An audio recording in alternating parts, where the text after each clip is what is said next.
Welcome to the Thursday edition of the Hard Starboard Radio Network at blogtalkradio.com/HSR Network. A humble podcast, you can tell, that airs Monday through Friday, 6 p.m. Eastern, 3 p.m. Pacific. I am your humble host, you can tell, Jasmius. You know, your ruler, your benevolent despot, and your fountain rabbi of constitutionalism, conservatism, Christianity, and common sense on the same Hard Starboard Radio Network stations. Yes, call-in number 646-478-5068. Email address jasmies@comcast.net. The chat room is open. Lady Michelle is already present. Welcome to Lady Michelle. Welcome to all our hordes pouring into the chat room of Hard Starboard Nation over the next 2 hours to just, spend a little time, your daily time under the old learning tree. I see that got Iggy Mom in here. Welcome to Iggy Mom. Maybe I should put it in print here. Hi, Iggy Mom. Okay, waiting for it to show up. Come on, little hamsters. Come on. You can get in there. You can do it. Yeah. Come on. Yay! There, the little hamsters. But yeah, they must be 50-year-old hamsters. I was right before the. Well, actually, it was after the show started, but before I turned on the Jasmius cam, I was playing with my crow's feet because, of course, I'm 50 years old. So it's graven in stone that if you're 50 years old, you automatically must have crow's feet. So. So it takes a little work, but I can actually make them show up. That's one of the advantages I've found of being astigmatic, is I think one of the effects of astigmatism is that your eyeballs kind of bug out more than they would otherwise. And so, naturally, why did I switch tabs here?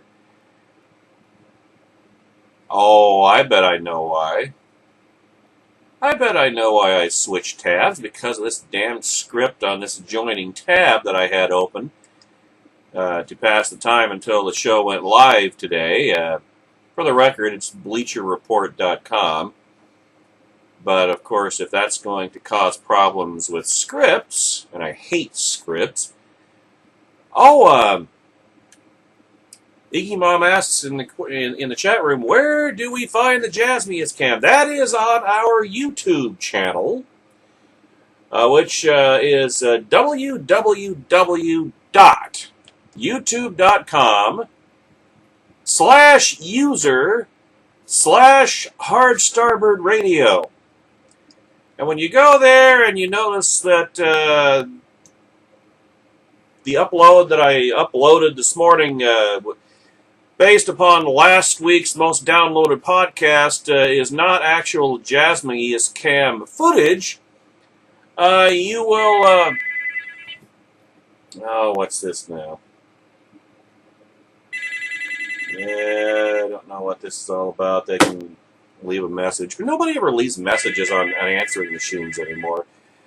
I mean, couldn't this, whoever this is in Tacoma, Washington, have the courtesy to not call during the show? I mean, if you want to call during the show, 646-478-5068, and even then, you have to wait in the queue. But at any rate, this script just won't go away, will it? Well, I'll tell you what I'm going to have to do. I'm going to have to shut down this tab, because this is just going to play havoc with the studio tab. And, of course, I can't have the studio tab played havoc with. But at any rate, you'll notice at youtube.com/user/hardstarboardradio that Jasmia's cam footage for last week is, the upload for last week is not the Jasmia's cam footage, and the reason for that is that when I was going over it yesterday after the Hump Day Baby edition of the Hard Starboard Radio Network, that somehow the audio on, see what I do is I record hour number 1, and then I record hour number 2, and then I splice them together, and then I add the open, the podcast title at the beginning, and then I add in, a pausing for a few commercial words in the middle, and then at the end I throw in a reminder to don't forget the Saturday afternoon extravaganza, which I'll get to in a moment. But this particular, the hour 1 Jasmine's cam footage, something happened to the audio that made me sound like Alvin the Chipmunk. So I thought, well, I'm not really going for a comedic effect. I mean, it's not deliberate, but accidentally, sure, that's fine. But this would have been deliberate, and that's really not entirely the focus of what we try to do here. It's more like a garnish rather than the main course. So I just improvised, as I have done on one previous occasion, since we opened. I mean, maybe I just better put this in the chat room. I do this occasionally, but it's been a while since I've done it. That's only one //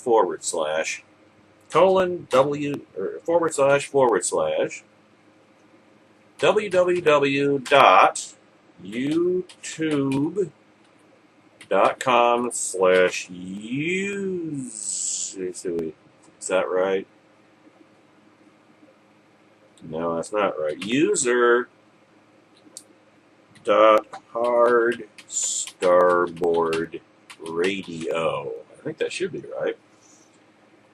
And it's taking forever to... Oh, there it is. So that here, I just put it in the chat room, our YouTube address, our YouTube channel, www.youtube.com/user/hardstarboardradio. And for whatever reason, the link didn't hold all the way through, but why it didn't hold all the way through, I don't know. So you can't click on it, but if you just cut and paste it, and then go to open another browser tab and put it in there, you'll bring up our YouTube channel. If it doesn't come up, put an S after the HTTP. That's the other thing I can suggest to you. But anyway, or you can just go to youtube.com and do a search for Hard Starboard Radio, and our YouTube channel should pop up. Anyway, that was a rabbit trail, wasn't it? Well, let's just set the table, as we do every day, that at the main page, blogtalkradio.com/HSR Network, there are over 7 years worth of podcasts for your downloading enjoyment, your education, edification, enlightenment, and entertainment as well, in all your life's endeavors. There's also a follow button for you to click. You got to keep up with what we're doing here at the Hard Starboard Radio Network. And also to hopefully put Hard Starboard Radio on the main page at blogtalkradio.com, right alongside, or as a featured podcast of blogtalkradio.com, right alongside Featured American Daily Review, also a production of the Hard Starboard Radio Network, airing Saturdays, 3 p.m. Eastern, noon Pacific. It is the beginning, the kickoff, the inception, the genesis of the Saturday afternoon extravaganza at blogtalkradio.com/American Daily Review, where there are over 5 years worth of podcasts to be downloaded promiscuously. It is, as I say, the kickoff of the Saturday afternoon extravaganza. In the first hour, I'm joined by Mr. Douglas V. Gibbs, Mr. Constitution himself, and we discuss knock around and all-around breakdown. The big stories of the week, all except for stories 2 and 1, they're saved for a little bit later. Then in hour number 2, I'm joined by my good, close personal online friend of over 20 years, Jennifer. And we kind of just go wherever the conversational rapids take us. Kind of like the halftime show, a neighborly chat, if you will, which could be about anything up to and including Barney Rubble's erectile dysfunction problems. So you never know where it's going to go. And then at the top of the third hour of the Saturday afternoon extravaganza, 5 p.m. Eastern, 2 p.m. Pacific, we move, we switch venues, we conga line over to kcaaradio.com for the flagship program of the Saturday afternoon extravaganza, Constitution Radio with this man.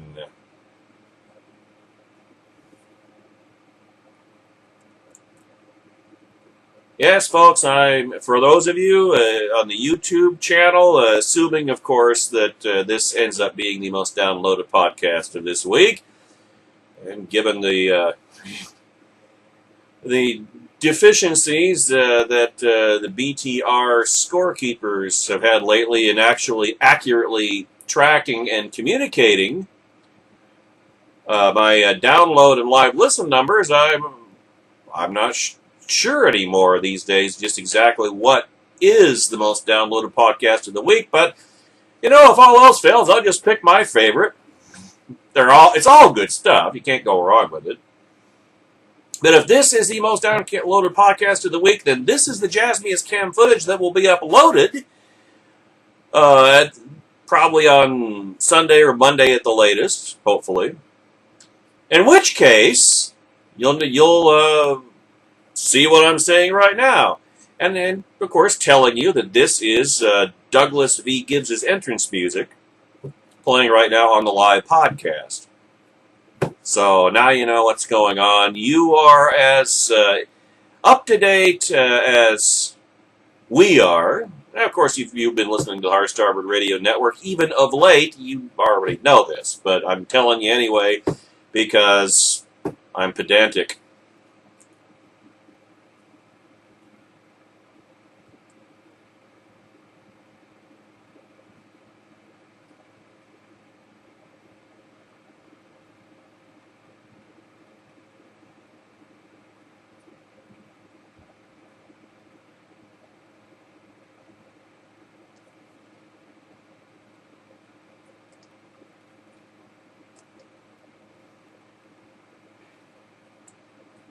Yes, give me a minute here. Everything's working in molasses today, so yes, I want to recover the webpage. By the way, if you go to the politicalpistachio.com today, at the top of the page is, well, actually, it's the next post down after my Hard Starboard Radio promo post, but you will see a post on how Democrats are distancing themselves from Nancy Pelosi as though she were infected with Ebola and bazooka barfing, which, now let me just say, I don't want Nancy Pelosi to get Ebola. I don't want anybody to get Ebola. Don't get the wrong idea. But you should enjoy the post, the picture that I posted at the top of that post at politicalpistachio.com, as well as the one that closes the post. Man, it's amazing what you can find on the internet. All you have to do is put in Nancy Pelosi insane pictures and do a Google search for that, or a Bing search if you got Bing. Bing! And of course, the one at the bottom came from a search for Nancy Pelosi Playboy pictures. I was actually a little scared to see what would turn up, but I found one that's just perfect. So anyway, now the tab comes up. Good. Now, while working several jobs over the past decade, Douglas Gibbs pursued a calling, learning the Constitution of the United States. He objectively researched, dissected, and obtained illumination from each and every word in that historic document. His calling led Doug into internet radio, the political pistachio, radio revolution. where he spoke on political news topics of the day, all the while using those events to illustrate the wisdom inherent in our founders and the Constitution itself. A humble man, Doug was soon asked to teach classes about the Constitution and later to guest on other shows, then on cable network news programs, like Fox and Friends, like Sean Hannity, or Sean Hannity. Yeah, that's how you're supposed to say that. Or Al Jazeera, or National Public Radio. CNN, by the way, chickened out. They were gonna book him, and then they saw that they would be vastly outshone intellectually, and so they just decided, yeah, I think we'll just stick to I don't know, Katy Perry. It is hard to believe that Doug was once turned down as a guest on a legal show, legal in quotes, by the way, because having someone without a law degree discussing the Constitution was ludicrous and demeaning to the legal profession. Get over yourselves, why don't you? Mr. Gibbs is gregarious, earnest, and masterful in his ability to use current world events to help us all better understand this I almost slipped there. The Bible is a sacred document. The Constitution is a historic document. The defined structure of the branches of government within our republic and ourselves. Liberty Tree Media Group is proud to market Constitution Radio with Douglas V. Gibbs and to be live simulcasting our humble but about to explode radio program on their site, libertytreemediagroup.com. As soon as I know, you'll know, as I keep saying. Check out www.douglasvgibbs.com, including the team page. And Doug's incredibly popular blog, due in no small part to me, because this week, since he's been putting the finishing touches on his latest book, The Basic Constitution, and getting it out for to Amazon and to Create Space, he's been kind of sporadic on the blog at politicalpistachio.com, so I've been kind of keeping the lights on. Of course, you can make the case that I've been keeping the lights on for most of the past year. You look at the number of posts at politicalpistachio.com this year and going back into last year, and I shudder to think how many fewer posts there would have been there if I had not been available to lend a hand, stick in an oar. Who knows? I mean, because I know what happens, folks, when you have a blog and then you get to where you just don't have time to even go to it. And then you go to it a year later and then you find out that it's a hacked ruin. I know what happens, folks. So I'm very honored and gratified to have been able to keep the lights on at politicalpistachio.com over the past year and continue to do so. That's pretty much why I say it's incredibly popular, due in no small part to me. Yeah, I know. Agent Smith lives, right? Me. Me too.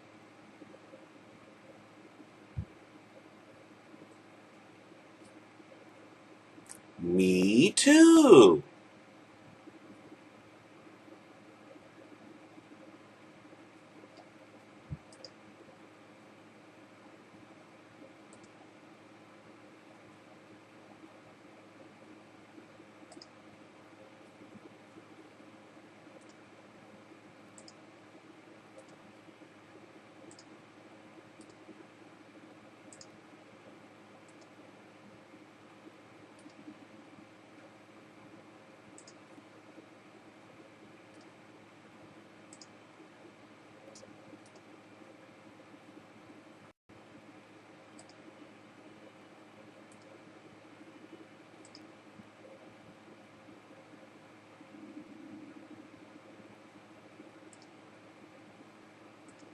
And you see where, let's see, I can get rid of that. I'm going through down my email list. And I got some grist for tomorrow, too. So, oh, no, I didn't want to delete that. Now I got to go back over here and undelete it. Yeah, there we go. There we go. Oh, no, I know I can move that back, right? Let's see. No, you don't want to put it back in that folder. Yeah, this is scintillating radio, isn't it? Yeah, I did happen to notice that that Mike Huckabee said, if the Republican Party doesn't fight, doesn't do everything it can, everything in its power, devote all its resources, all its time, all its effort, all its words, all its rhetoric, all its money to fighting Soto marriage, why then he's going to leave the Republican Party. And while I share his stance, his opposition, staunch, vehement opposition to Soto marriage, let me also say that if Mike Huckabee decides to leave the Republican Party, all I can say is, don't let the door hit you in your fat ass on the way out. As you might have imagined, I don't really care much for Mike Huckabee. Mike Huckabee is a single-issue politician. This goes back to 2008 when, quite honestly, Mike Huckabee was, let's see, how much? 1, 2, 3, 4, 5, 9. Oh, wait a minute. Yeah, well, I'll compromise. I'm trying to juggle and estimate the show clock, the show schedule as we go here. And in the meantime, I've got a broadcasting computer wading through proverbial molasses, so bear with me here. But this goes back to 2008 when Mike Huckabee ran for president as a single-issue candidate. And I cannot stand single-issue candidates. I don't like How can you be single-issue and be politically active? I mean, much less vote that way, ladies and gentlemen. I don't get that. I mean, and of course, if you recall, see the other thing that bugged the crap out of me about Mike Huckabee's 2008 presidential candidacy, and why I just cringe at the notion of his running again in 2016, is that on non-moral issues, non-social issues, Mike Huckabee was, well, there's a reason why at the time he was dubbed the what the heck was his name? The senator from Cary. Yeah, the John Edwards of the Republican Party. Or as he was euphemistically described, economic populist, which means that his economic policies, his economic policy platform was basically, he could have, on economic policy, he could have run as a Democrat and you wouldn't have even noticed the difference, ladies and gentlemen. But I want to finish here, if my tab will cooperate here.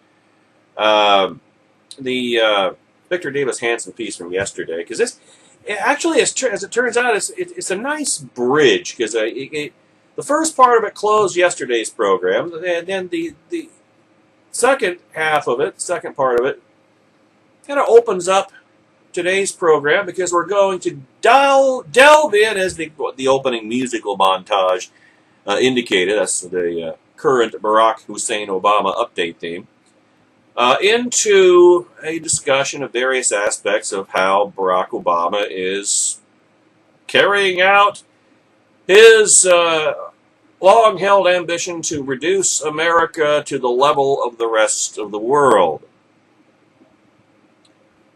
And we pick up where we left off. The state commissariat has been even more tarnished than perhaps any other part of the Obama regime. No one was held to account for serial untruths about the Benghazi killings, even though no one now defends the yarn of a video causing spontaneous riots. Remember that?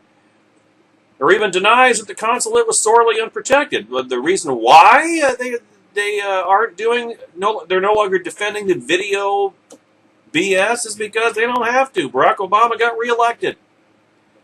That was the only purpose of it. It was to get him past the election. And once he's past the election, he's in power forever, as far as he's concerned. So it worked. They don't have to defend it anymore. That's why, I don't envy Trey Gowdy his task as chairman of the House Select Committee on Benghazi, which, by the way, I understand they convened a 3 weeks ago, something like that, and you haven't heard anything about it, have you? It makes me wonder, what the hell's going on? Well, I know what the hell's going on. Everyone's home running for re-election. That's what's going on. Maybe they convene in September. Maybe things will start happening again after the election. I really don't know. Of course, if by some catastrophic, cataclysmic circumstance the Republicans lost the House, you'd be seeing all kinds of furious activity from the House Select Committee in Benghazi because they'd only have the lame duck session in which to get all their work done. And, of course, if the Republicans if the Democrats regained the majority in the House of Representatives, then that would just underscore all the more how futile the mission of the House Select Committee on Benghazi really is. UN Ambassador at the time, now National Security Advisor, she was well rewarded for her efforts, Susan Rice, and then Commissar of State, and will never, ever, trust me, be President of the United States, Hillary Rodham Clinton, assiduously peddled demonstrable falsehoods, massaging the truth to fit within re-election parameters. Barack Obama bragged about pulling the troops out of Iraq when it was convenient for his re-election campaign and then blamed others when that foolish move proved one of the most disastrous decisions of the past decade, at least. Add in a reset with Russia, leading from behind in Libya, constant contextualizing of American sins, and pseudo-red lines, step-over lines, and deadlines, and you see that our foreign policy has become a serious embarrassment abroad. Indeed, Obama suffers from the paradox of the cretin liar, who assured everyone he spoke with that all cretins lie. He seeks to bask in adulation abroad as U.S. head of state, even though he tells his worshippers that the U.S. is culpable and by implication thus does not deserve such adulation. Or, as I've said on many an occasion, he's not an American president. Then there are the departed cabinet commissars. No one really knew exactly what Labor Commissar Hilda Solis was doing, other than that she abruptly departed the regime and was quickly mired in all sorts of post-tenure financial scandals. Ditto EPA Oberfuhrer Lisa Jackson, who mysteriously drifted out of office once it was learned that she had created a false email identity to pound her own drum. No one has ever explained why NASA Administrator Charles Bolden believed that the primary mission of the space agency should be Muslim outreach. Of course, I wouldn't have had a problem with that if that meant putting all Muslims on a rocket and shooting them off into deep space. We could have lived with that, but alas, it was not to be. And everyone is still puzzled about why the nation that reached the moon first is now dependent on Vladimir Putin for sending its astronauts into space. We've talked about that here before, lamentationally. Her chief defense is that she was merely parroting the untruths of the President of the United States. You can keep your health plan and your doctors and premiums and deductibles will go down along with the deficit. And don't forget that classic line from this week, if you like your head, you can keep your head. That is a man's head. It's my favorite line from Wild Wild West. Does anyone remember Commissar of Energy Stephen Chu? Now infamous for his quirky ideas about wanting gasoline prices to rise to European levels, as in $9 a gallon, and for hoping to shut down the coal-fired electricity coal-fired electricity generation. Basically, shut down the entire coal industry, which, by the way, is almost there, naturally through executive action, because Congress is functionally irrelevant. Kind of puts the midterm elections on November 4th, now less than a month away, into a bit of perspective, doesn't it? Along with approving crony capitalist loans to the green lobbyists who gave us a subsidized and bankrupt Solyndra and, what was the other one? Light Source? Something like that. Obama has set the standard for the purpose of government, or that the purpose of government is to facilitate his version of change, regardless of protocols, regardless of the law, regardless of traditions, and regardless of the United States Constitution, which he's probably found out by now is only single ply. And the result is a scandal-ridden regime, about whose scandals nobody knows about because the media won't cover it, and without media coverage, you don't have a scandal, but I digress, that exceeds that of Warren G. Harding, much less Richard Nixon. One that has now convinced the public, or has convinced the public, that their government agencies are not lawful, competent, or to be trusted, but that, guess what, if Barack Obama was up for re-election next Tuesday, he'd win again.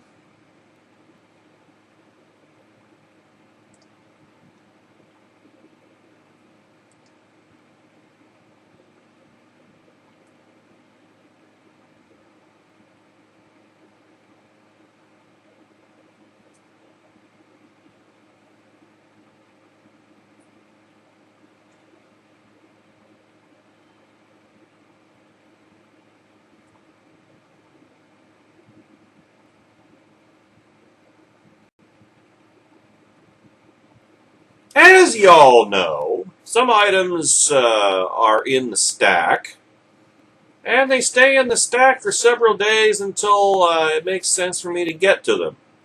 This is another one of those times. This is from Monday, the editorial at Investors Business Daily. Airstrikes alone simply will not defeat the Islamic State. Gee, where have you heard that said, proclaimed?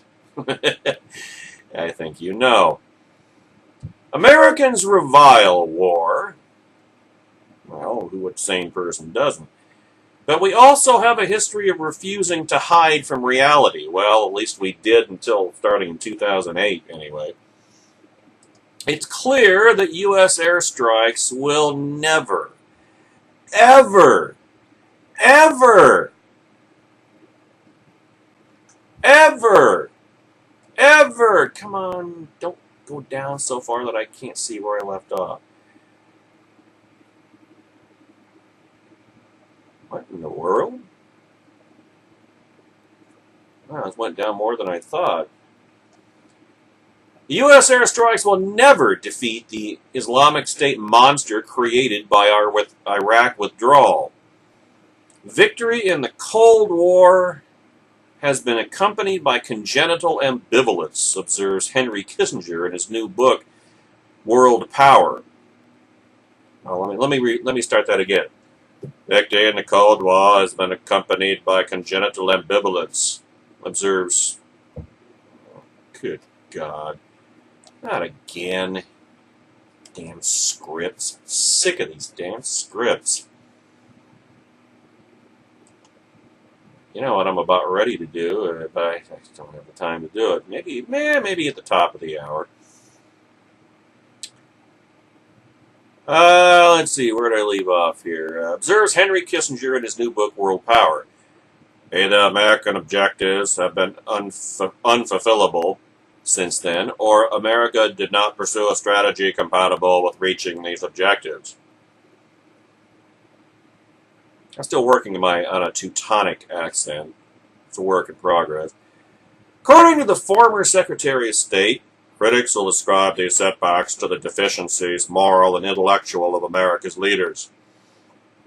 Historians will probably conclude that they derive from the inability to resolve an ambivalence about force and diplomacy, realism and idealism, power and legitimacy cutting across the entire society. The most obvious moral and intellectual deficiency in American leadership today is Barack Obama's politicized adherence to refusing to place U.S. boots on the ground in any real way in Iraq in the face of the Islamic State threat. But the ambivalence that Kissinger alludes to regarding U.S. power and realism is a phenomenon for which 21st century U.S. society cannot evade blame. Mistakes were undeniably made after the September 11, 2001 attacks in strategizing and conducting the war against Islamic fundamentalism, as they were decades earlier in Vietnam. But just as our failures in Vietnam were no rationale to pretend there wasn't a Cold War to be won, the flaws of the Iraq and Afghan campaigns have no excuse to pretend the Islamic State is not the threat that it is. Yet, according to the latest Investors Business Daily Tip poll, some 52% of the public opposes sending in U.S. ground troops, or rather sending them back in. Meanwhile, only 36% are confident that our Arab allies can effectively fight the Islamic State without U.S. ground support. 62% are not confident. There is some real cognitive dissonance here. But, of course, Barack Obama can point to that 52% number and say, see, I'm just doing the will of the American people. Even though we can't succeed. Everything we're doing over there, the airstrikes, the whatever other, sending in Apache helicopters, which, by the way, is more to protect our embassy in the Green Zone in Baghdad than it is to take offensive action against the Islamic State. All of that is futile. All of it. It's well, what's that expression from Proverbs or Ecclesiastes? It's chasing vanity. All is vanity. All is futility. It's all for Barack Obama's poll numbers. That's all it is. He saw poll numbers that he saw that when you remember when he came out and said, well, we don't have a strategy for dealing with the Islamic State, and then that didn't poll well. So a week, 2 weeks later at the outside, bam, we were launching pinprick airstrikes of no strategic value, but it sure looked good on the 6 o'clock news, didn't it? Those cool nighttime carrier shots of shooting off Tomahawk cruise missiles. Oh, did I fail to mention that Barack Obama canceled the Tomahawk cruise missile program? What was it, 2 years ago, I think? Or a year ago, at least. So that's called using up unwanted inventory, ladies and gentlemen. All the same, 81% approve of the current airstrikes in Iraq and Syria by the U.S. and its, what allies? Against the Islamic State. Of course, so in other words, the American people are all for looking like we're doing something, but don't want to actually do anything. They want to do it on the cheap, which kind of explains why they reelected Barack Hussein Obama, doesn't it? The Wall Street Journal reported Sunday that the Islamic State appears to have largely withstood the airstrike so far, and with scant pressure on the ground in Iraq or Syria, Okay, anytime now. I am really going to have to close this down and open it back up, aren't I?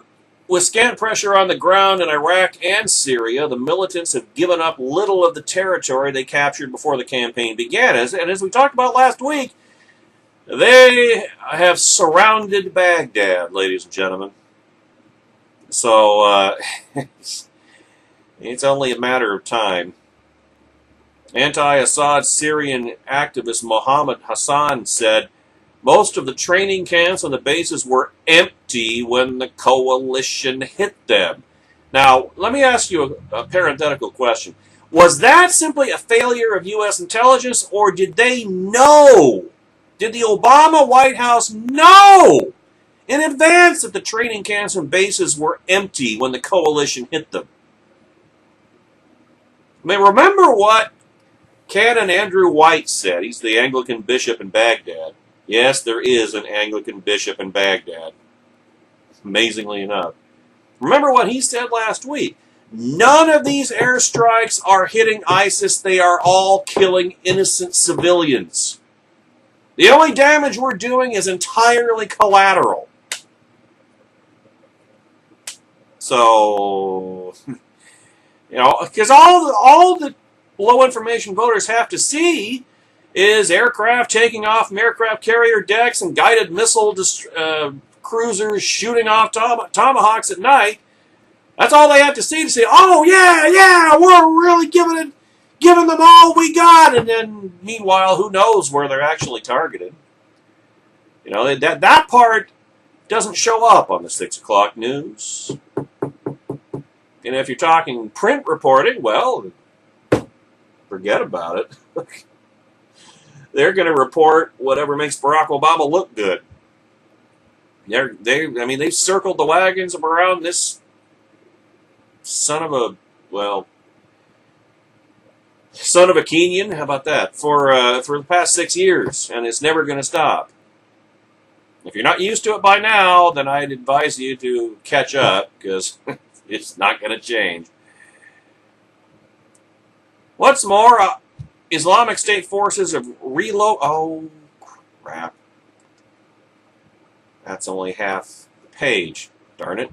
What's more, Islamic State forces have relocated weapons and hostages while maintaining much of their financing and recruiting capability, and continued to crack down on local populations and anti-regime activists and rebels in Syria.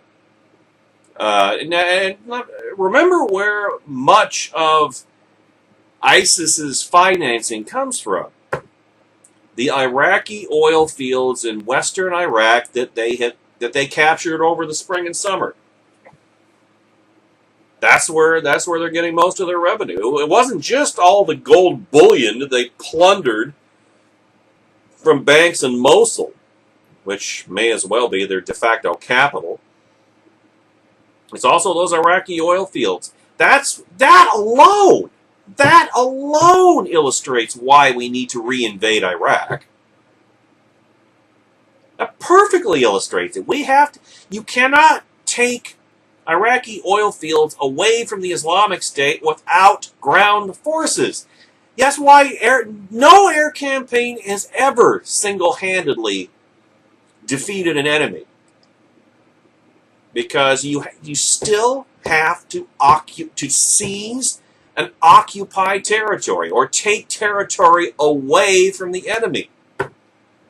And you can't do that without boots on the ground. I didn't write that rule. That's the reality. It's always been the reality. It always will be the reality. And the page is absolutely... okay, good.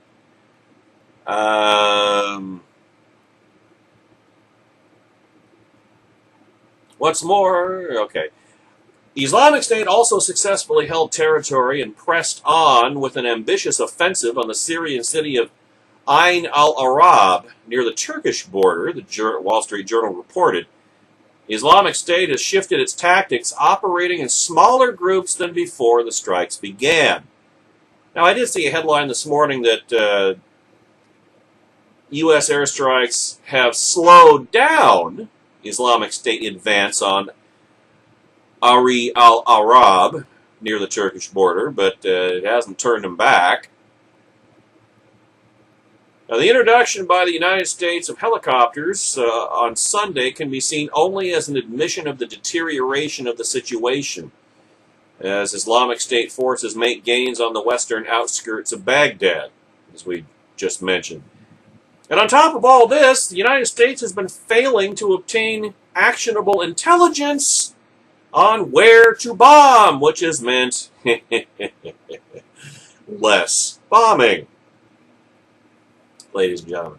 Now, training Iraqis and Syrians to fight a proxy war instead of using our own far superior forces in some ways is more daunting than what the United States faced previously in Iraq or Afghanistan, the paper's correspondents wrote, the Wall Street Journal, that is. Well, of course, the one advantage it has, if you want to call it that, and from Barack Obama's perspective, it is an advantage. No American casualties. No American body bags coming into Dover Air Force Base. That's all he cares about, folks. That's all he cares about. Americans should start listening to the voices of realism, like that of ex-Obama Defense Commissar and CIA Director Leon Panetta, who in a USA Today interview warns, "I think we're looking at kind of a 30-year war that could extend beyond the Islamic State to addressing Muslim threats in numerous African countries as well." And by the way, you know that Leon Panetta has drawn blood because Bill Burton, remember him? One of Barack Obama's trained parakeets, was sent out to absolutely trash Leon Panetta the other day. So the White House is firing back. So you know that Panetta drew blood. Now he's doing it for his book.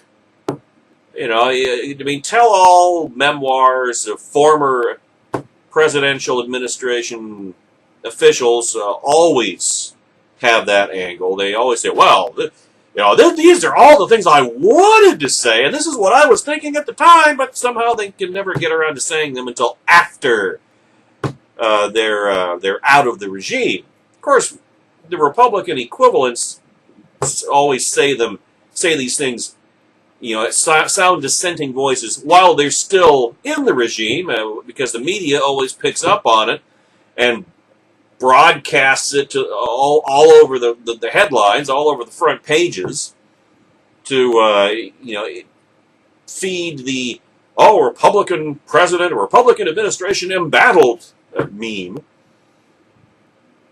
So Panetta waits until after he's out of the Obama regime and he's got a book to sell, so now the scales come off his eyes. Sorry, folks, you're never going to cure me of cynicism. Nor should you. But yeah, Americans should start listening to the voices of realism, but they don't. If they were listening to the voices of realism, they wouldn't oppose sending in ground troops, would they? Just being logical, folks. War is always thrust upon America. It would be nice if we could actually get in front of that curve for a change, but I don't think we have it in us. But wishful thinking doesn't make peace. It leads to defeat. In this case, at the hands of fanatical beheading savages. But, I gotta hasten to add, wishful thinking doesn't make peace. But it does get Democrat presidents reelected.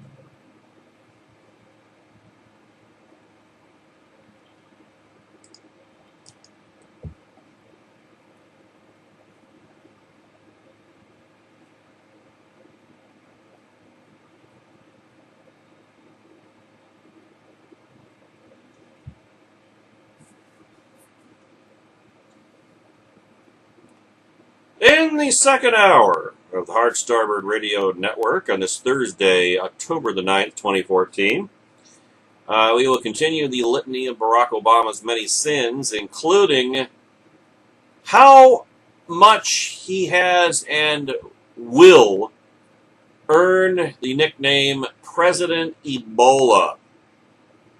Does Barack Obama see Ebola as his long-sought bookend crisis to clinch the fundamental transformation job and entrench himself as ruler of Obamericanistan forever?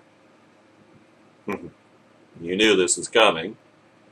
Yes, he does! So stay tuned for that. But after these top-of-the-hour faux commercial words, we will be back with hour number 2, including a sponsor of ours, a faux sponsor, that is Lady Michelle's favorite. We'll be right back.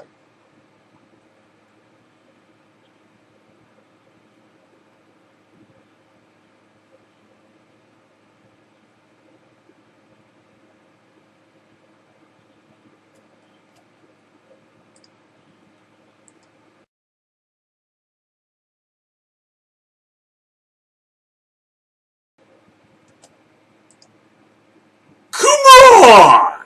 Into hour number 2 of the Hard Starboard Radio Network. This Thursday, October the 9th, 2014.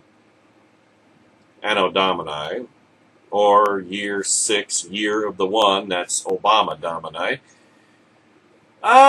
Did you see, well, let me just put it as Maxwell Smart would. Would you believe that Barack Obama praised the Mosque of the Oklahoma Beheader, Alden Nolan? Yes, he did! Yes, I'm not making that up, ladies and gentlemen. I really wish I were. Truly, people, detractors will undoubtedly say, all he does is bash Barack Obama all day. Well, you know what? If Barack Obama didn't shove his face and his verbal feces in every single conceivable nook and cranny and aspect of American life, it might be easier to ignore him. Oh, by the way, he's jetting off to more fundraisers this week, so he's back to doing his job as President of the United States, or at least how he's redefined it.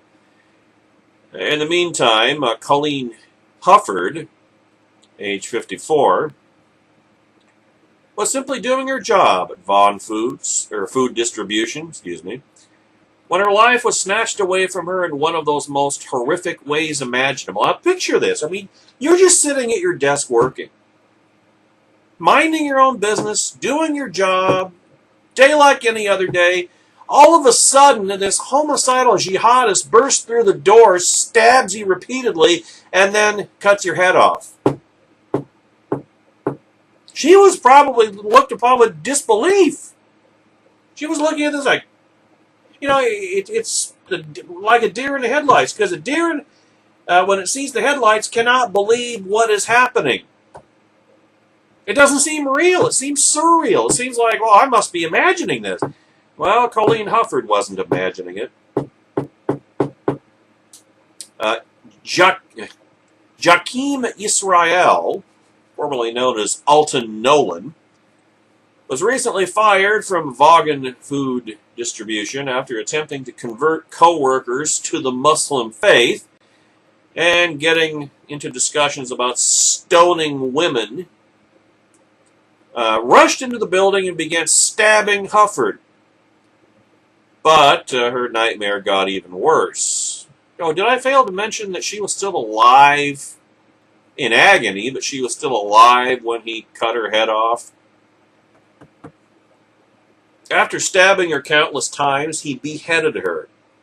He was on to his next victim when the former CEO of Vaughn Foods, Mark Vaughn, who was also, by the way, an Oklahoma County Reserve Sheriff's deputy, shot him, thereby stopping the attack.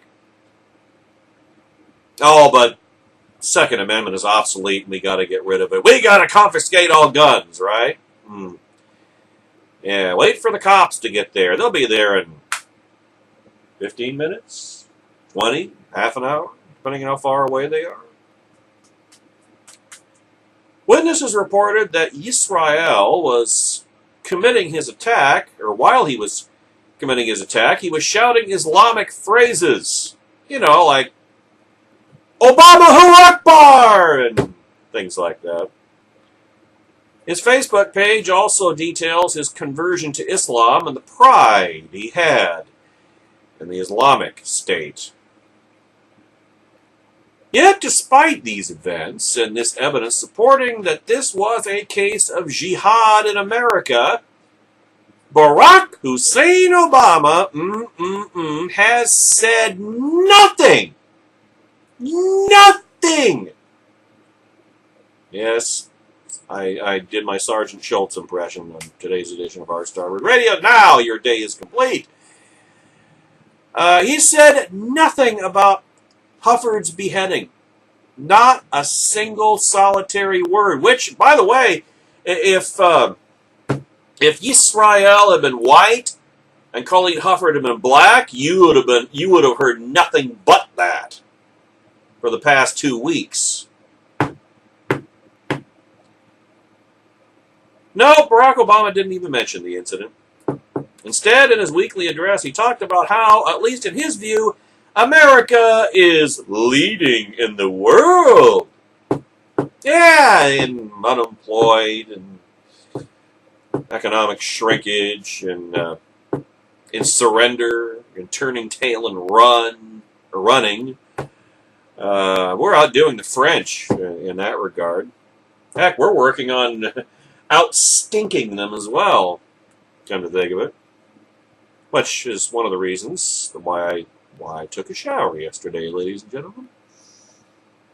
Funeral services for Colleen Hufford were held on last Friday, October the 3rd, at Southgate Baptist Church. There was no statement sent by Obama, who, by the way, if you remember, sent 3 representatives to Michael Brown's funeral a month ago in Ferguson, Missouri. No government official was at her funeral. There was no reaching out to the Hufford family by the Obamas because, of course, they're white. So why would they reach out to crackers, right? Yet, curiously, Obama did make a special effort to reach out to one group, and it wasn't the Hufford family, and buckle your seatbelts, folks. See, this is why, I mean, if you needed more evidence as to why I don't necessarily enjoy reporting these things, listen on. The local Oklahoma City TV station, which one is it? KFOR reports that as the Muslims marked the end of the yearly pilgrimage to Mecca, with communal prayer and celebration called Eid al-Adha, Obama stood in solidarity with them, with a special message given by a special messenger sent from over 2,000 miles away. Obama's message to the Muslims at this Oklahoma mosque said, and I quote, Your service is a powerful example of the powerful roots of the Abrahamic faiths and how our communities can come together with shared peace, with dignity, and a sense of justice.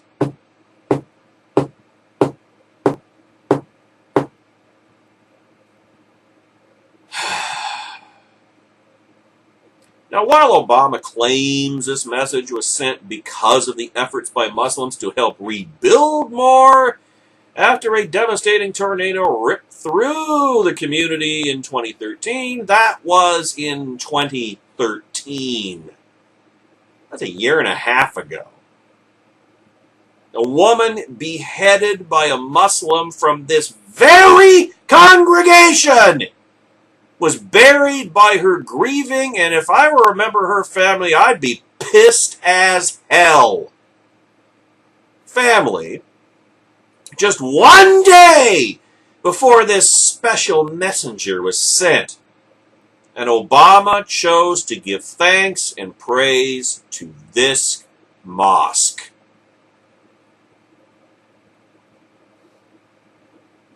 I don't know what to tell you, folks. I mean, when you care nothing about optics and you are on record as saying, the future should not belong to those who slander the Prophet of Islam, perhaps, just perhaps, this should come as no surprise.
Guess which country has the largest economy on the planet, ladies and gentlemen? And if you guessed the United States of America, then guess again, Riddler. Red China has overtaken the United States as the world's largest economy, according to the International Monetary Fund anyway, which says that the Chi-Com economy is now worth $11 trillion pounds sterling, which translates to about roughly $15 trillion, as America falls into second place for the first time since 1872. 1872. The first time in 142 years. And frankly, the fact that that same economy is spread over 5 times as many people really doesn't provide much solace, in my estimation. Oh, and parenthetically, this story comes from the London Daily Mail. You would never, ever see this in the American media, ladies and gentlemen. And I think we can see why. And we'll be able to see a lot more if the page actually moves down to where I can actually see the part of it that I need to see. Okay, there. Damn script.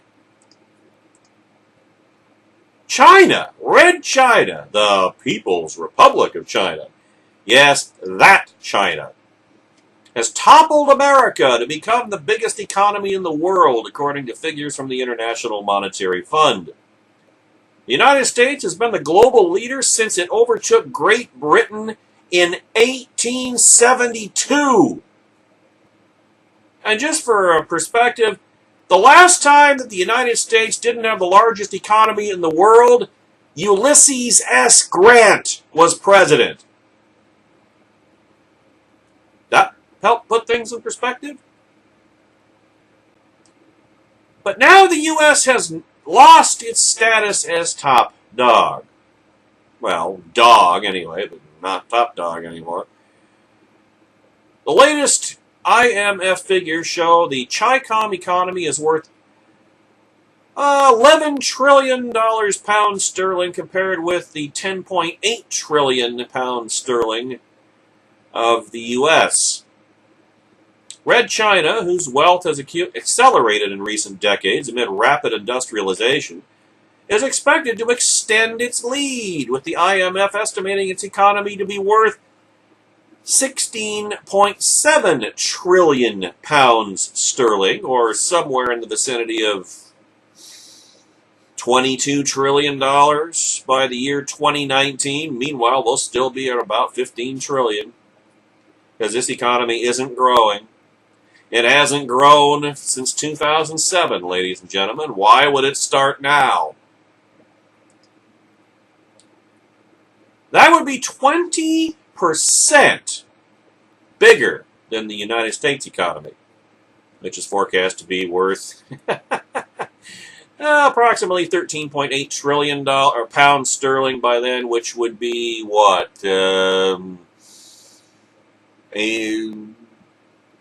What would that be?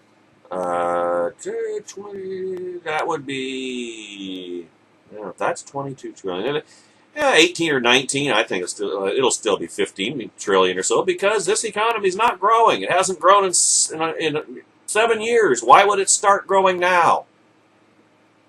The only way it might start growing is if Republicans have unified control of the government again. Until then, forget about it. We will be a socialist country no matter what. And you will like it. And you will produce for the state. You will not produce for yourselves. That's Barack Obama. That's Barack Obama. That's me doing Barack Obama doing his Benito Mussolini impression. Lots of fist pumping, which he has to do in order to, keep his driver arm strong. The numbers are based on purchasing power parity, triple P, which makes adjustments for the fact that goods are cheaper in countries such as Red China relative to the United States. Without these adjustments for living costs, the Chinese economy is still smaller than that of the U.S. by $6.4 trillion, but that's in nominal terms, not real terms. Experts have described the toppling of America after nearly 150 years by Red China, even on the PPP measure, as a symbolic moment for the global economy. Red China enjoyed 3 decades of double-digit growth before the global downturn, as industrialization and sweeping economic reforms created a new powerhouse in the East. Growth has slowed in recent years, but remains strong by Western standards, with the IMF forecasting expansion of 7.4% this year and 7.1% next year. Meanwhile, we're not growing. We are not growing, ladies and gentlemen, and well, it's another case. I encounter this all the time when I'm doing these podcasts and co-hosting Constitution Radio and American Daily Review and so forth, that it's not a surprise by any stretch of the imagination, but it's still, it's like, it's surreal, to use a phrase that I used earlier this hour. It's surreal. It's things you never, ever thought you would ever see. By contrast, the IMF is predicting growth of just 2.2% of the U.S. this year. Well, there won't be any growth. There hasn't been. There's not going to be. And 3.1% next year, yeah, lots of luck with that. Well, the United Kingdom is set for expansion of 3.2% and 2.7%. Lots of luck with that, too. The fund yesterday said the U.S. and U.K. are approaching economic liftoff as they're approaching economic liftoff 6 years later, which means we're not approaching economic liftoff. There is no liftoff. You can't get lift out of a dead cat.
Apparently, S'mores the Wonder Kitty didn't take too well to that dead cat reference, but I didn't mean you, S'mores. I didn't mean you.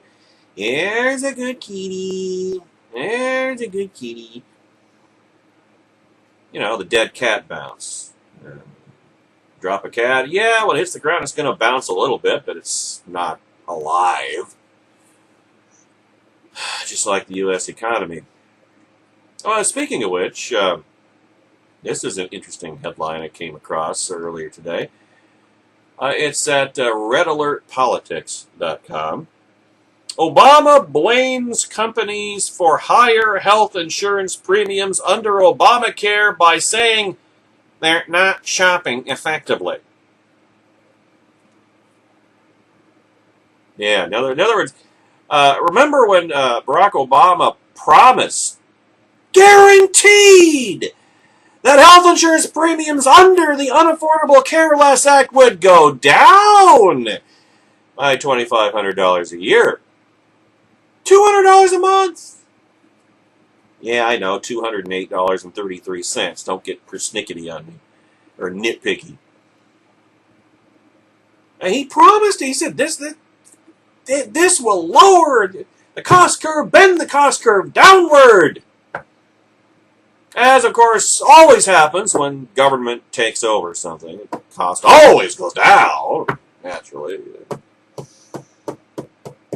And so now fast forward a few years, and health insurance premiums are through the roof. They're spiraling upward like the rocket that I wish we could put all the world's Muslims on and shooting them into deep space.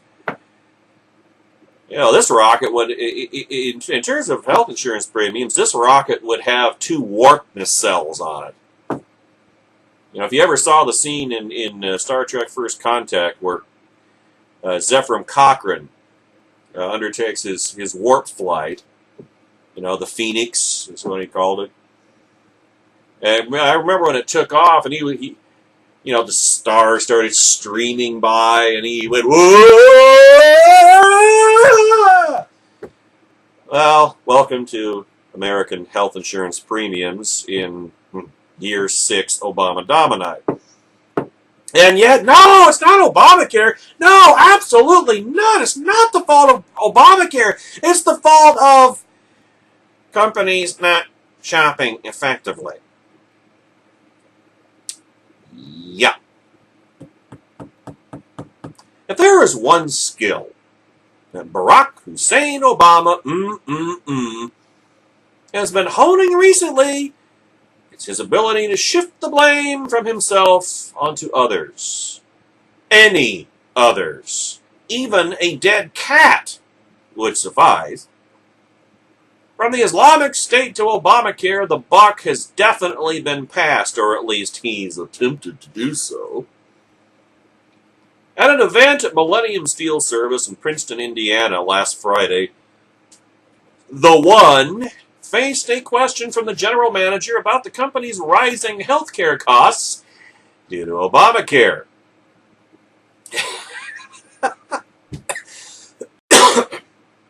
How would you like to be Barack Obama for a day and be able to travel the country wherever you want to go? You have a 747 at your disposal. You can go anywhere you want to go, and he does. All the fundraisers in Martha's Vineyard and Vail, Colorado, or Aspen, or wherever. You can go anywhere you want and say things like this. When Barack Obama faced a question from the general manager about the company's rising healthcare costs due to Obamacare, Barack Obama basically responded with, well, then you're not doing it right.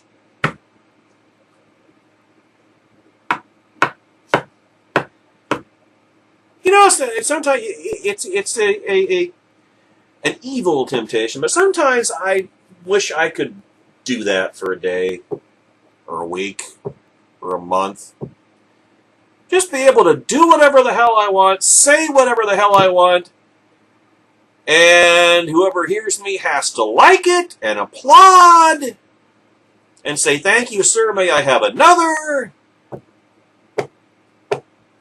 Actually, the more I think about it, the more tempting it becomes. Which, of course, I better stop thinking about it because I'm never going to be able to do that. We're seeing almost a double-digit increase in healthcare costs every year, General Manager Mihir Paranyape said. Do you think... Oh, I'm sorry. It sounds like he's South Continent Asian, so let me adjust that. We are seeing almost a double-digit increase in healthcare costs every year. Do you think that trend is going down? And what can we do to control that trend? Let's all hug a poo. Well, that's really interesting. You're going to have to talk to Henry Jackson, the Millennium Steel Service CEO, Obama said. The question is whether you guys are shopping effectively enough.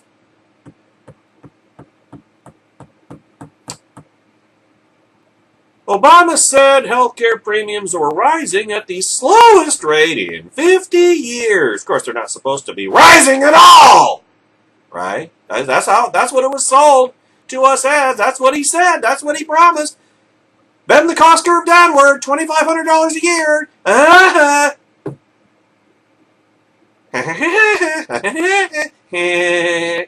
No. That's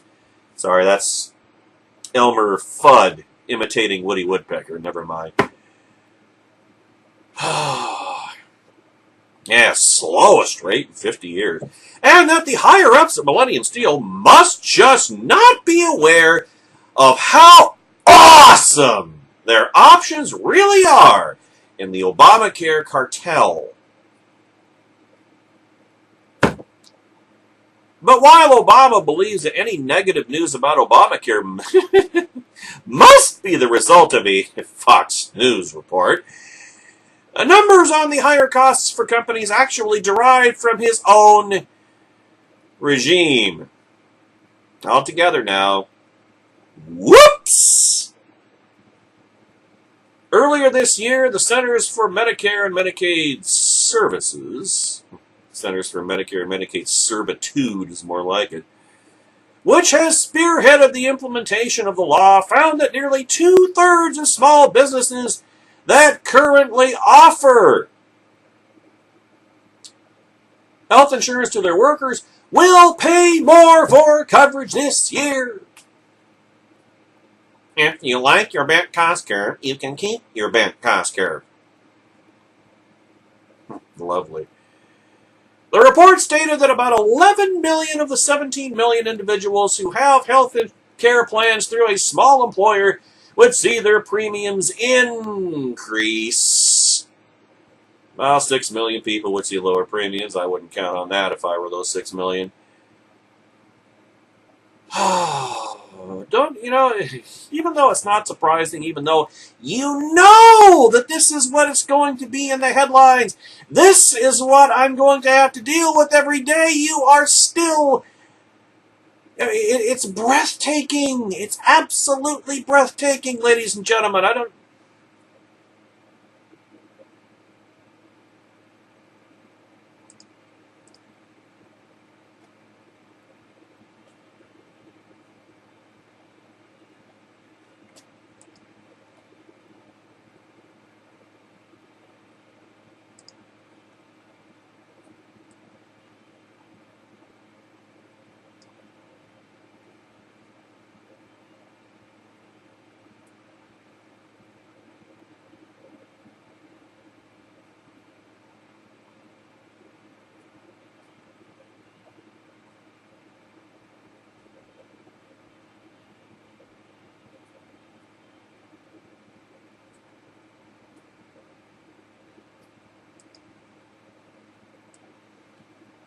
Wow, even S'mores the Wonder Kitty was pissed off after that item on the stack, and I don't blame her one single bit. Well, of course, talking about healthcare costs, healthcare premiums, that transitions right into the headline item in the stack today. It's in a number of different places. I chose CanadaFreePress.com because they just have these long, impenetrable scripts that lock up my web browser to where I can't do anything. So, of course, I got to give props to Canada Free Press for making this show so difficult to run and conduct and host at the same time. This is Alan Karuba, and this was from Sunday, this past Sunday. Oh, who knows where it was originally. I don't know, is that a... No, it isn't. I was wondering if the hyperlink on his name indicated where this piece was published originally, but it doesn't, so it doesn't really matter. The content is what matters, and the title, President Ebola, or Obama-bola, if you prefer. I love the graphic here. It's got the Obama O swoosh, only it's got Ebola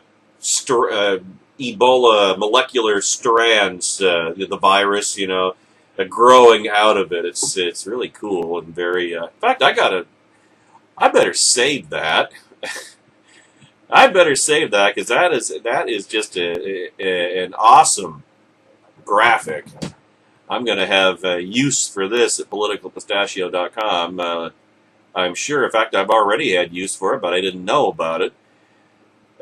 So bear with me here while I save this particular graphic, because it's, like I say, it's just awesome. Ebola.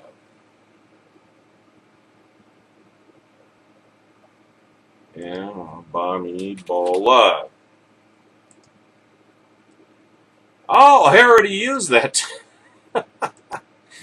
All right, well, Obama-bola 2. How about that? Will that take? And there it goes. Uh-oh, my heart just stopped! Ah, there it goes. Yes, I've just now done my Barney Gumble impression on the air. Behold my awesomeness, ladies and gentlemen.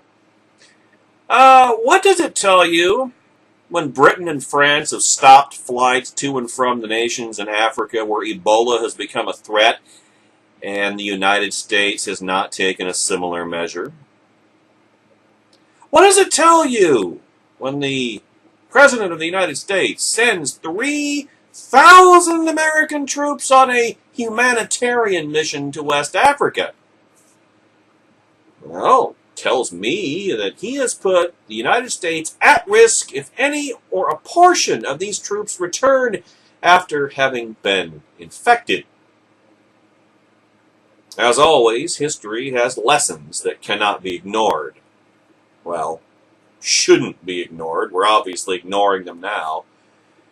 In 1918 and 1919, there was a pandemic of the Spanish influenza that caught nations by surprise, infecting an estimated 500 million people and killing between 50 and 100 million of them in 3 waves. It began in the United States in March 1918 in a crowded army camp, Fort Riley, Kansas. As these troops, living in close proximity to one another, were transported between camps, the disease spread quickly even before they were assembled on East Coast ports en route to France. They in turn bought it in the trenches of war in Europe.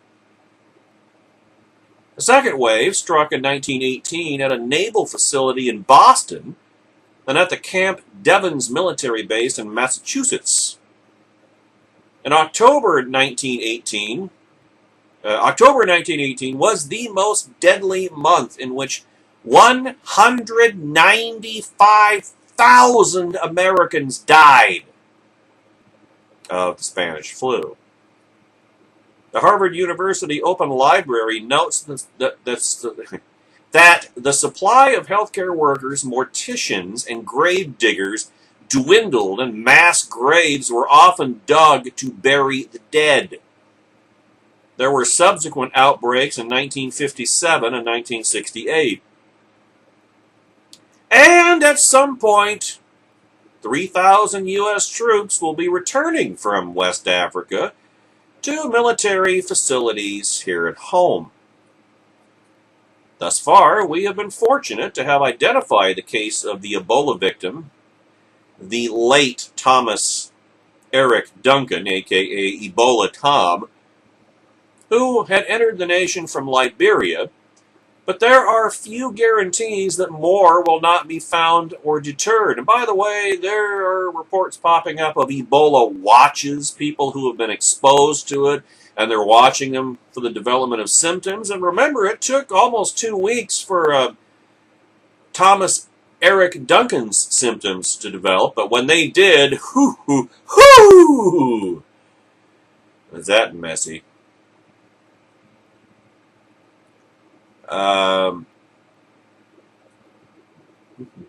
The October 4th Washington Post reports that since July, hospitals around the country have reported more than 100 cases involving Ebola-like symptoms to the Federal Centers for Disease Control and Prevention. All of such reports quickly entering the round file because they don't want this getting out. They want the panic to grow on its own, yes! Largely unknown is that 90,000 Americans die annually from preventable infections they acquire while in hospitals. Oh, that's reassuring. The concern about illnesses entering the United States is particularly true of our southern border. Well, what southern border? Thank goodness Texas has taken measures to tighten its border security, but I'm reminded that the Obama regime sued Arizona when it attempted to increase its security against the influx of illegal aliens. There's this meme here. If I can get it to scroll back up. Mystery respiratory virus plagues the thousands across the U.S. Obama regime refusing to tell Congress where illegal alien children went. Well, I think we know. We have a contagion breadcrumb trail now, don't we? Maybe they'll make croutons out of it later for one of Michelle Obama's salads. That, of course, she doesn't eat, but we're all going to be forced to.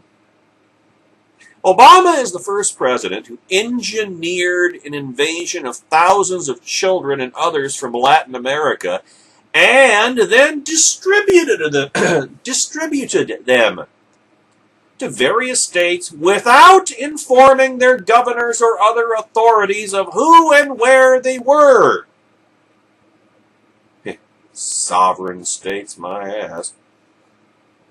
Not surprisingly, in recent months, cases of an enterovirus 68, which is now developing polio symptoms in school-aged children, has been reported around the nation. Remember when polio had been eradicated like 60 years ago? Good times, good times. Obama has no regard for the sovereignty of the nation or its immigration laws because, of course, they're impediments, they're obstacles. He's got to get them out of the way in order to fundamentally transform the United States of America, as he said 5 days before the 2008 election. This is the same president who has made it clear that he intends to extend amnesty by executive decree, illegally and unconstitutionally, to an estimated 11 million illegal aliens, but not until after the midterm elections in November. I'm not really sure why he bothered to wait, but honestly, I doubt he doesn't need Congress anymore. I mean, he's not going to get it back, so why'd he wait? I don't get it. I don't get that. I doubt that he has well, he doesn't have the constitutional power to do that. It says right there, Article 1, Section 1. All legislative powers herein granted shall be vested in a Congress of the United States, which shall consist of a Senate and House of Representatives. It doesn't say all legislative powers herein granted shall be vested in a pen and a phone of the President of the United States. It doesn't say that. You may wish it said it, but it doesn't say that. And he doesn't care that it doesn't say that because he doesn't care about the Constitution. It's an obstacle. He said that for 15 years now. He's simply carrying it out now that he has the power to do so.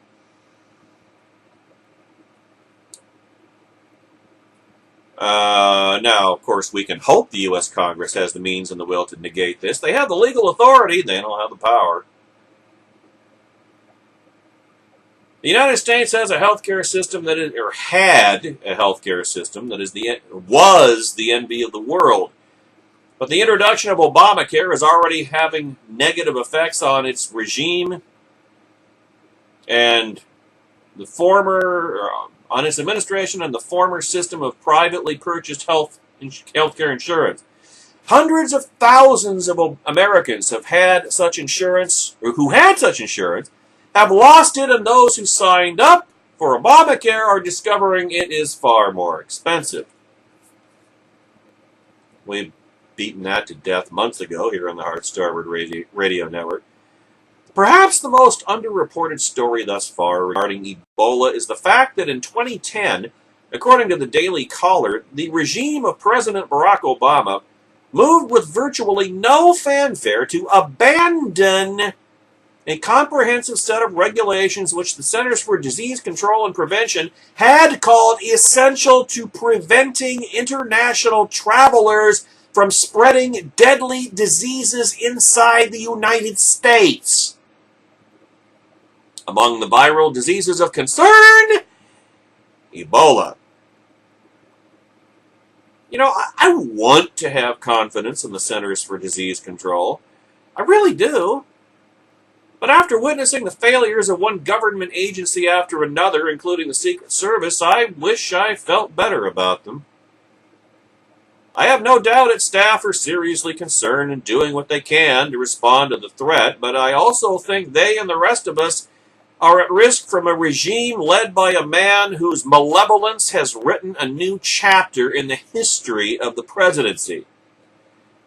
I wish I felt confident that the Obama regime will take such steps as are necessary to keep the Ebola threat from harming the health of the nation, such as not issuing visas to those from the affected areas in Africa.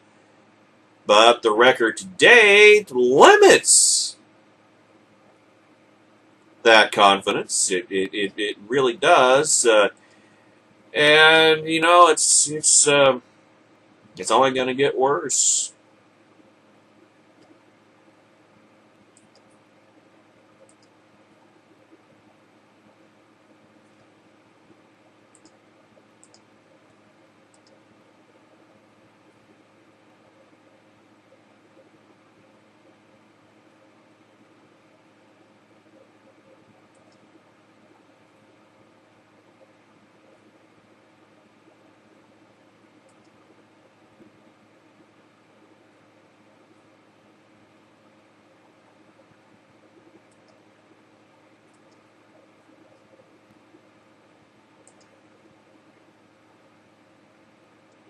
How much worse? Would you believe 30 million dead? Why? Containment came too late. We still don't have containment. And even if we did, it would be too late. This is Dave Hodges at patriotsbillboard.org. I'll get through as much of this as I can in the time we have left. One of Obamacare's chief architects, Ezekiel Emanuel, brother of Rahm Emanuel, recently stated, and we talked about it here on the Hard Starboard Radio Network, that society would be better off if people quit trying to live past the age of 75. His words are true to the heinous traditions of Fabian socialism, and his words live up to the accusation that the term death panels is an accurate depiction of our national healthcare system. Obama's handling of the Ebola crisis is reflective of this worldview. The featured guest on the Common Sense Show on October 5th, 2014, this past Sunday, was Mike Adams, the Health Ranger. Mike Adams is an outspoken consumer health advocate, an award-winning investigative journalist, internet activist, and science lab director.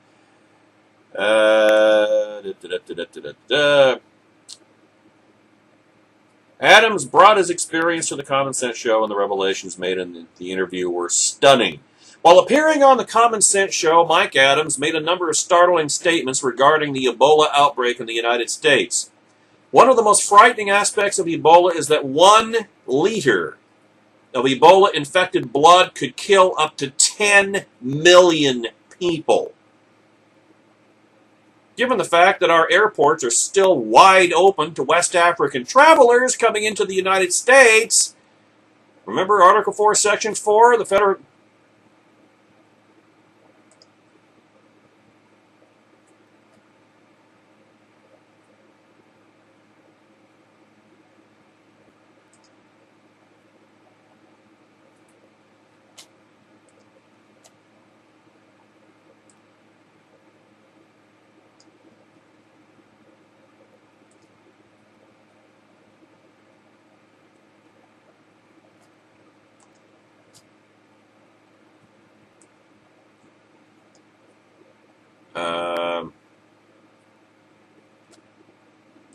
Reload.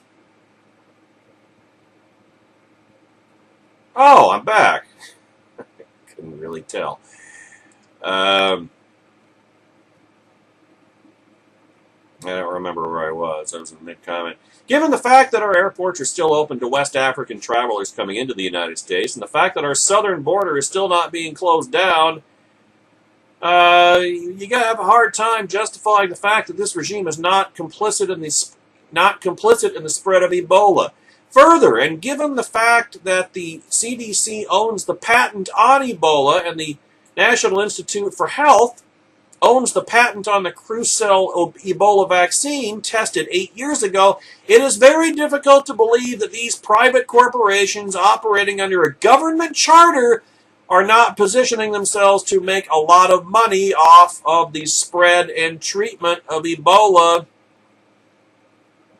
Bioterrorism was one of the top issues that Mike Adams wanted to discuss in the interview. He spoke of... Damn scripts. He spoke...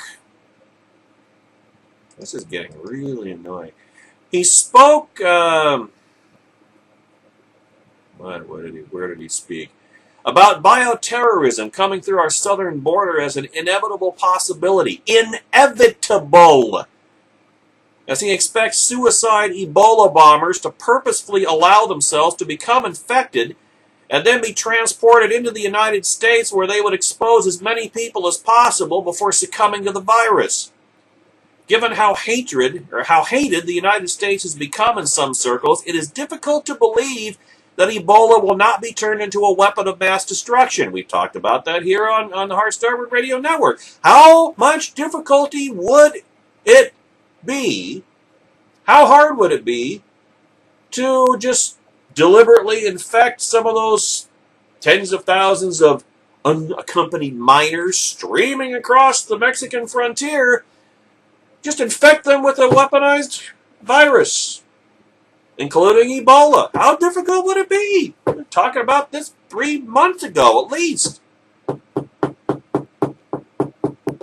In an article posted on Natural News, in which the point was made by Dr. Jesse L. Goodman, now a professor of medicine at Georgetown, and served as a former chief scientist at the U.S. Food and Drug Administration, states that it's no longer a matter of if, but of when Ebola will begin to spiral out of control in the United States. Goodman, a top infectious disease specialist, recently made these dire claims when asked how bad will the Ebola crisis get. During the interview with Mike Adams, he brought up the salient point that people in America go out in public because they believe it is safe to do so. Americans go to football games, movie theaters, concerts, shopping malls, attend school, and sit in doctor's offices. Oh, and did I mention, for those of us who still have jobs, they go to work? And of course, I don't work, but my wife does, and she can easily bring it home. She's in the healthcare field. Once the American people come to believe that it is no longer safe to go out in public, our economy will go the way of Liberia's.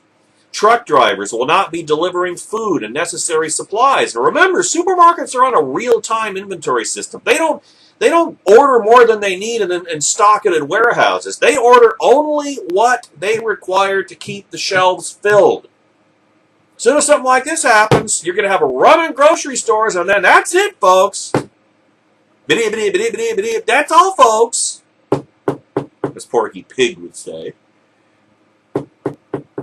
Porky Pig should visit Mecca, don't you think?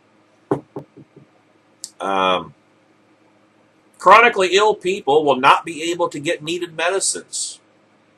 I'm on blood pressure medication, for example. The net effect is that just-in-time delivery practices, the backbone of our consumer economy, will come to a screeching halt. Famine will become commonplace. Looting will commence, and it will become so widespread that the authorities will be powerless in the face of coming civil unrest.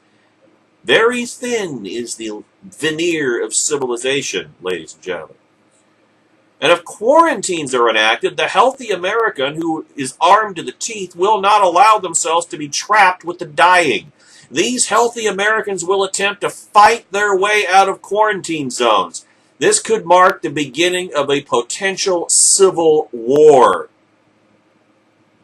It was also discussed that the fact that Ebola lives outside the body for 104 minutes at 72 degrees Fahrenheit, and Ebola reston lives for 142 minutes outside the body at the same temperature. As America moves toward another winter, people will be gathering inside where the temperature will be 72 degrees. To some degree, the timing of the virus is very, very suspect. Late in the spring of 2014, we had a chance to close down the border and shut down air travel from West Africa. This regime chose not to. Meanwhile, Americans are completely vulnerable to this coming pandemic because Obama, the CDC, the NIH, and the FDA sit by and do nothing as these groups prepare to make a lot of money on the spread of Ebola. And we'll have to pick that up tomorrow on Open Thighs Friday on the Hard Starboard Radio Network. And you know, you will be waiting with bated breath over the next 22 hours and 2 minutes because you're not going to be sleeping tonight.